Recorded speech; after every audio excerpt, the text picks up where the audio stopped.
C'est une école pas comme les autres que l'école de vie autonome basée à Vendeuvre-les-Nanciers. Elle accueille une vingtaine de jeunes résidents porteurs de handicaps lourds pour leur apprendre à trouver ou retrouver l'autonomie. Il n'existe que 2 écoles du genre en France. Jean-François Didier et Kamel Kalfouni ont pu passer une demi-journée en immersion au sein de l'établissement. Voyez leur reportage. Lucille, c'est Louis, je peux rentrer ? Louis est ergothérapeute. Il rend visite à Lucille pour faire le point et aussi un petit café. Bonjour Louis. Salut Lulu, ça va ? Oui, et toi? Ouais, ça va. Qu'est-ce que tu veux que je fasse ? Louis, il va me donner des astuces pour réussir mieux ou pour changer ma façon de faire pour que ça soit plus facile pour moi. C'est bon ? Oui, bah t'as dit 3, donc c'est bon. Nous, on est là pour les accompagner, mais c'est eux qui ont leur propre projet de vie et donc voilà, on les accompagne pour ça. Le but, c'est l'autonomie. C'est l'autonomie, tout à fait. 250 grammes de farine, mais attends... Autre exemple d'autonomie recherchée, Laurie, la plus ancienne résidente.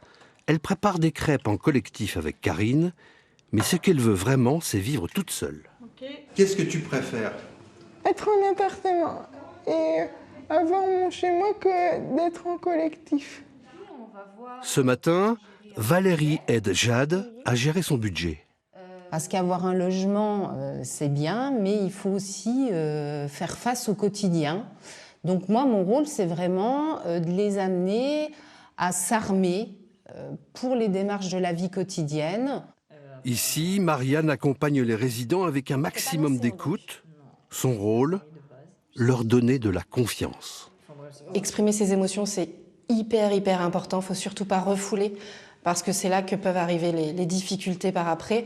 Donc c'est accepter ce qui se passe dans son corps, dans sa tête et voilà. Ça m'apporte du réconfort, de la sécurité et je me sens libre de dire ce que je veux.